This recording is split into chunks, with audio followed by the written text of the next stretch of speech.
Marcelo, o chefe, chegou cedo com o terno impecável e a pressa de quem mede valor por números. Naquela empresa, metas eram lei, e gente virava ferramenta quando não entregava resultado. Ele atravessou a recepção sem olhar nos olhos de ninguém, só cobrando com o dedo no relógio. No setor de logística, Daniel, funcionário simples, empilhava caixas e conferia notas em silêncio. Daniel era conhecido por resolver problemas sem reclamar, mas quase nunca recebia um obrigado. Marcelo viu a cena, parou no meio do corredor e fez questão de que todos percebessem. O ar mudou, porque quando ele parava assim, vinha a humilhação pública. Daniel, deixa eu te ensinar uma coisa. Aqui quem pensa, manda. Quem não pensa, obedece.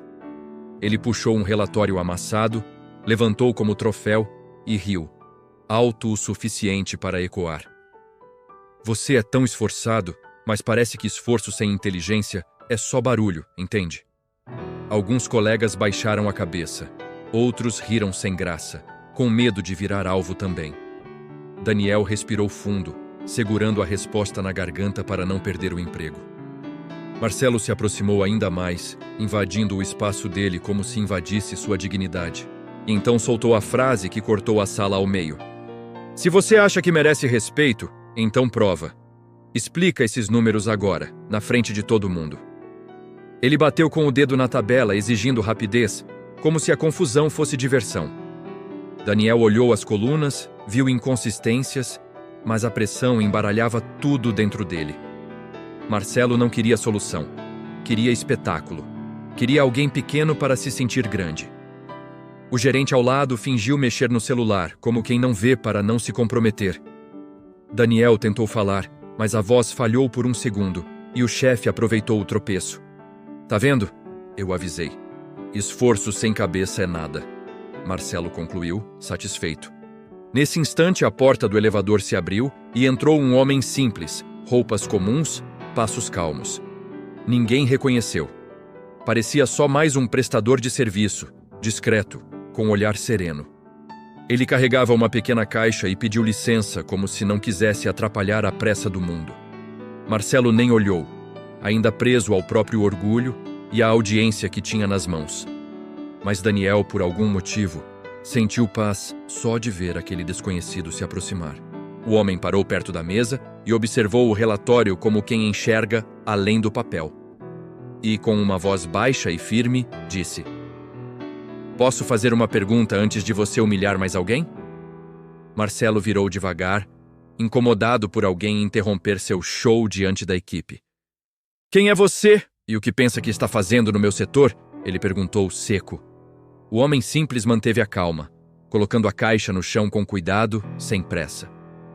Só alguém passando. Mas quando vejo injustiça, eu não passo reto, respondeu, sereno. Alguns funcionários trocaram olhares porque ninguém falava assim com Marcelo e continuava inteiro.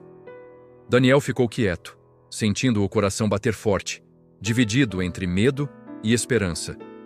E o silêncio que veio depois parecia pedir que alguém dissesse a verdade em voz alta. Marcelo riu com desprezo e apontou para Daniel como se apontasse um erro no quadro. Verdade? A verdade é que aqui eu pago e ele entrega, simples assim. Ele disparou. O homem simples levantou os olhos e falou como quem pesa cada palavra. Você paga salário, não compra alma. Marcelo estreitou o olhar, irritado por aquela frase mexer em algo que ele tentava esconder. Você acha que é pastor? Filósofo? Vai pregar em outro lugar. Marcelo cortou agressivo. O desconhecido não recuou. Deu um passo e pediu o relatório com um gesto respeitoso. Me deixe olhar. Às vezes, o problema não está no funcionário. Está no orgulho de quem manda. Marcelo hesitou, mas a vontade de provar superioridade venceu. E ele empurrou o papel. O homem simples leu rápido, como quem já tinha visto aquilo 1000 vezes, e apontou uma linha. Essa coluna está duplicada, e esse número foi lançado 2 vezes. Por isso, a meta parece não batida. O gerente do lado arregalou os olhos porque era exatamente o erro que ninguém tinha notado. Daniel se inclinou, conferiu e sentiu um alívio subir pelo peito, junto com indignação contida. Marcelo tentou falar, mas as palavras emperraram quando percebeu que o público mudou de lado. O homem concluiu: Você exigiu desempenho, mas estava cobrando em cima de um erro. Marcelo ficou vermelho e o riso dele desapareceu como luz apagada de repente. Mesmo assim, ele devia ter visto antes. Ele insistiu procurando um culpado para salvar o próprio ego. O homem simples olhou para Daniel e perguntou: Quantas vezes você avisou que faltava gente e tempo? Daniel, com voz baixa, respondeu: Muitas, mas nunca chega aos ouvidos dele, só chega a cobrança. O desconhecido então encarou Marcelo sem ódio, apenas com firmeza. O amor ao dinheiro faz a pessoa cega. Você está julgando meu coração? Marcelo retrucou, mas a voz já não tinha a mesma força. E o homem simples disse: Não, só estou te lembrando que a verdade sempre cobra a conta. Marcelo tentou retomar o controle, porque controle era o que ele chamava de liderança. Chega de teatro, tenho reunião. Daniel, depois você acerta isso e fica até mais tarde, decretou. Daniel engoliu seco, acostumado a pagar por erros que não eram dele só para manter o emprego. O homem simples, porém, deu um passo à frente e falou com uma mansidão que não pedia permissão. Você está punindo quem já carrega peso demais só para proteger sua imagem, disse ele. Os colegas prenderam a respiração como se alguém tivesse finalmente dito o proibido. Marcelo fechou o punho e respondeu: Aqui eu faço as regras. O homem simples não levantou a voz, mas a sala sentiu como se o teto tivesse escutado também. Você faz regras, mas não faz justiça, e sem justiça, seu dinheiro vira corrente, afirmou. Marcelo soltou um sorriso torto, tentando ironizar. Corrente? Eu sou livre. Eu venci na vida. O desconhecido inclinou a cabeça. Venceu o quê? Se não consegue dormir sem medo de perder? Marcelo travou por um segundo, como se aquela frase tivesse atravessado o peito e achado um lugar escondido. Daniel percebeu que o chefe piscou diferente. E isso nunca acontecia quando ele humilhava alguém. O homem simples continuou. Ganância promete segurança, mas entrega inquietação. Marcelo tentou desviar. Você nem me conhece. Não sabe o que eu construí, o que eu tenho. O desconhecido apontou para as pessoas. Você conta o que tem, mas ignora quem sustenta o que você tem. Ele olhou para Daniel. Quantas vezes você trabalhou doente? Quantas vezes perdeu o aniversário do filho? Daniel respondeu baixo, sem querer expor, mas a verdade saiu. Quase todos, porque a meta nunca espera. O gerente engoliu a seco, lembrando das mensagens de madrugada, das cobranças no domingo. Marcelo interrompeu. Ele é pago para isso, como se a frase resolvesse a culpa. E o homem simples replicou. Ser pago não transforma abuso em certo. A sala inteira ficou pequena diante daquela simplicidade que carregava autoridade. O desconhecido então perguntou a Marcelo. O que você faria se hoje fosse seu último dia? Marcelo riu por reflexo, mas o riso morreu antes de terminar. Isso é ameaça? Não, é misericórdia. A vida avisa antes de cobrar, respondeu ele com olhos firmes. Daniel sentiu um arrepio, porque a pergunta parecia antiga, como se já tivesse sido feita há séculos. Marcelo desviou o olhar para a janela e por um instante pareceu cansado, não poderoso. E o homem simples concluiu. A verdade de Cristo não te humilha. Ela te chama de volta. Marcelo respirou fundo e tentou encerrar. Ok, já entendi. Você pode ir, senhor. Seja lá quem for. O homem simples não se moveu. Apenas olhou para o relógio na parede e depois para Marcelo. Você vive correndo, mas não sabe para onde. E chama isso de sucesso, disse, sem acusar. Marcelo apertou os lábios, sentindo a equipe toda observando o que ele mais temia. Fraqueza. Ele tentou salvar a imagem. Eu sustento famílias aqui. Sem mim, essa empresa não fica de pé. O desconhecido respondeu. Você sustenta com salário, mas derruba com desprezo. Daniel sentiu as pernas tremendo, porque a verdade estava ficando impossível de ignorar. Marcelo virou para Daniel como se fosse mais fácil bater no elo fraco. Você está gostando disso, né? Fazendo plateia para esse moralista, ele atacou. Daniel abriu a boca, mas não queria vingança. Queria só ser visto como gente. Antes que falasse, o homem simples perguntou: Marcelo, você consegue pedir perdão? A palavra perdão soou na sala como algo raro, quase ofensivo naquele ambiente. Marcelo soltou um riso nervoso. Eu? Pedir perdão? Você não sabe o que eu já passei. O homem simples assentiu. Eu sei, e justamente por isso você não precisa repetir a dor nos outros. Marcelo ficou imóvel, e memórias antigas pareceram subir como fumaça. Um pai duro, cobranças, humilhações. Ele piscou rápido, tentando expulsar aquilo, como sempre fazia quando a consciência batia. O desconhecido continuou, com voz baixa. Dinheiro não cura ferida, só cobre até apodrecer por dentro. O gerente ao lado desviou o olhar, porque também reconheceu o próprio medo naquela frase. Daniel percebeu que Marcelo não era só maldade, era uma alma treinada a vencer pela força. Mesmo assim, o peso do que ele fazia era real, e alguém precisava parar o ciclo. O homem simples concluiu: Cristo ensinou, onde está teu tesouro, aí estará teu coração. Marcelo engoliu em seco, como se tivesse levado um golpe sem mão nenhuma. Você fala de Cristo, mas e se eu não quiser isso? Ele perguntou, tentando manter dureza. O homem simples respondeu: Então continue, só não chame de vida o que está te matando por dentro. Ele apontou o relatório. Você viu um número errado e decidiu esmagar uma pessoa certa. Daniel abaixou os olhos, sentindo vergonha por ter aceitado calado tantas vezes. O desconhecido então fez algo inesperado. Virou-se para Daniel e disse: Levanta a cabeça. E encarando Marcelo, completou: A reparação começa quando a dignidade volta ao lugar. Marcelo olhou em volta e percebeu que, pela primeira vez, ninguém ria para agradá-lo. O silêncio não era respeito, era cansaço acumulado de meses, talvez anos, de medo. Ele passou a mão no rosto, como quem tenta apagar a própria imagem diante do espelho. Eu só queria que funcionasse, disse mais baixo, e a voz saiu quebrada. O homem simples respondeu: Funcionar não é o mesmo que valer. Você pode ganhar e ainda assim perder. Marcelo encarou Daniel e viu o rosto de um homem que sempre foi fiel e sempre foi diminuído. A culpa pesou e ele desviou os olhos como se o chão fosse mais fácil de encarar. Daniel respirou fundo e falou, sem desafiar, mas sem se esconder: Eu erro sim, mas eu também aviso, eu seguro ponta, eu fico até tarde. E mesmo assim eu sou lixo aqui. A frase "sou lixo" atingiu Marcelo como uma sentença dita pela própria empresa. O gerente tentou intervir. Gente, vamos manter o profissionalismo. Mas ninguém o ouviu. Marcelo abriu a boca para se defender, porém não encontrou argumento que não soasse covarde. O homem simples apenas observou, como quem espera a verdade completar o caminho sozinha.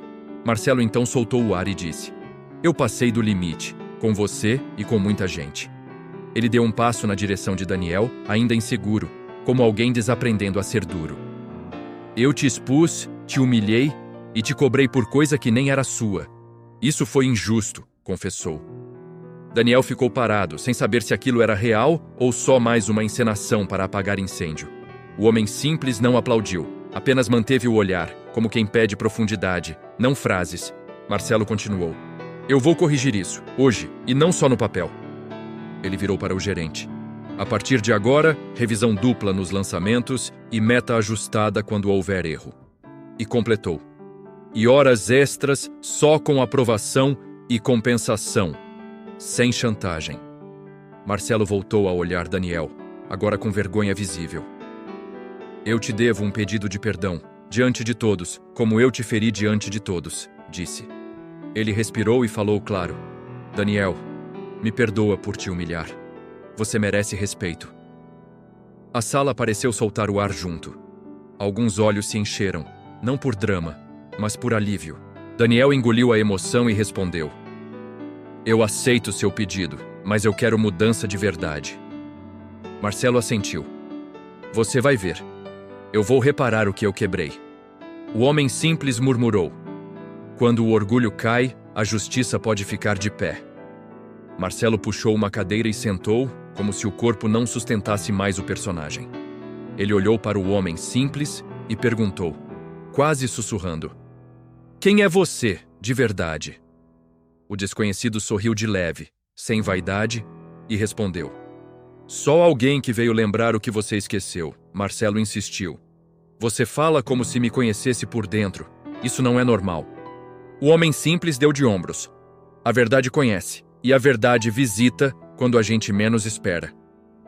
Daniel observou e sentiu que havia algo santo naquela simplicidade, mas sem espetáculo. E por um instante, Marcelo pareceu pequeno, não por humilhação, mas por consciência. O homem simples pegou a caixa do chão e a abriu. Havia ali ferramentas e um pão embrulhado. Ele tirou o pão, partiu ao meio e ofereceu um pedaço a Daniel, depois a Marcelo. Marcelo hesitou, como se não se achasse digno nem de receber, nem de recusar. Eu não mereço, ele disse. E a frase saiu como confissão de uma vida inteira. O desconhecido respondeu, ninguém merece, e é por isso que se chama graça. Marcelo aceitou o pão com mãos trêmulas, e o ato simples derrubou o resto da armadura. Daniel percebeu que não era sobre o pão, era sobre ser alcançado onde o dinheiro não chega. Marcelo levantou e tomou uma decisão que doía no bolso e salvava a alma. Ele chamou todos e disse que abriria um canal direto de denúncias, sem retaliação, com auditoria externa. Anunciou revisão de salários defasados, plano de descanso real e metas possíveis construídas com o time. O gerente tentou argumentar sobre custos, mas Marcelo cortou. Mais caro é continuar destruindo gente. Ele se virou para Daniel. Você vai liderar a reorganização do setor comigo e vai ser reconhecido por isso. Daniel arregalou os olhos. Eu? Marcelo assentiu. Você sabe servir sem pisar em ninguém. Eu preciso aprender. O homem simples observou em silêncio, como quem vê a reparação começar a ganhar forma. Quando a equipe voltou ao trabalho, Marcelo ficou alguns segundos a sós com o desconhecido no corredor. Eu não sei se consigo mudar sempre. Mas hoje eu vi quem eu virei e eu não quero mais isso, disse. O homem simples respondeu. Então comece todo dia de novo. Humildade, justiça e misericórdia. Marcelo piscou e quando levantou o olhar, o corredor parecia mais vazio do que antes. Ele andou até o elevador para agradecer, mas não encontrou o homem em lugar nenhum. No chão, onde a caixa tinha estado, restava apenas um pedaço de papel com uma frase. O que fizerdes ao menor, a mim o fizestes. Marcelo apertou o bilhete no peito e voltou para dentro decidido a reparar. Não para aparecer, mas para obedecer à verdade. Entrou na sala e, antes de qualquer planilha, pediu que todos parassem por 1 minuto. Ele não fez discurso de gerente, falou como homem. Hoje eu fui confrontado pela verdade. Disse que a empresa podia ter lucro, mas não teria mais espaço para humilhação e injustiça. Olhou para Daniel e repetiu com firmeza, para que ficasse registrado. Você tem valor. Alguns funcionários choraram em silêncio, porque ouvir valor, onde antes havia medo, parecia milagre. Marcelo reconheceu que o dinheiro tinha virado seu Deus, e isso o tinha deixado vazio. E ali, sem palco, ele começou a devolver a Deus o lugar que havia tomado. Naquela noite, Marcelo não conseguiu dormir, mas não era ansiedade por metas. Era sede de conserto. Ele releu o bilhete e sentiu a frase queimar por dentro, como luz entrando num quarto fechado. Entendeu que a verdade de Cristo não veio para expor por crueldade, e sim para salvar do orgulho. Ele ajoelhou ao lado da cama, sem palavras bonitas, só com um pedido sincero de misericórdia. Deus, me ensina a ser justo, me ensina a reparar, me livra do homem que eu me tornei. E pela primeira vez em muito tempo, o peso no peito diminuiu, como se alguém carregasse com ele. Não foi magia. Foi Deus chamando a responsabilidade com amor. Nos dias seguintes, Marcelo começou a fazer o que nunca fez. Ouvir antes de mandar. Reverteu punições indevidas, pagou horas atrasadas, corrigiu avaliações e pediu perdão a outras pessoas. Quando errava, ele não se escondia. Admitia, consertava e seguia, porque arrependimento tem obra. Daniel passou a caminhar com mais dignidade, e a equipe ganhou coragem para trabalhar sem terror. Marcelo percebeu que liderança não é controle, é serviço, e que autoridade sem amor vira violência. Ele não virou santo de um dia para o outro, mas a verdade de Cristo não negocia com máscaras. E toda vez que o orgulho queria voltar, ele lembrava: Deus vê o menor e cobra o coração. Um mês depois, Marcelo encontrou Daniel no corredor e disse simples: "Obrigado por não desistir de ser correto." Daniel respondeu: "Eu só não queria que ninguém passasse pelo que eu passei." E sorriu com paz. Marcelo olhou para o prédio, para os números, e entendeu que nada daquilo valia mais que uma alma. A verdade de Cristo tinha atravessado sua vaidade e deixado de pé apenas o que era real. Ele decidiu que, dali em diante, o nome de Deus seria honrado, não em frases na parede, mas em justiça diária. Porque a verdadeira reparação não é promessa, é vida transformada que protege o próximo. E assim, naquela empresa, a verdade de Cristo continuou andando, discreta, como Deus sempre faz.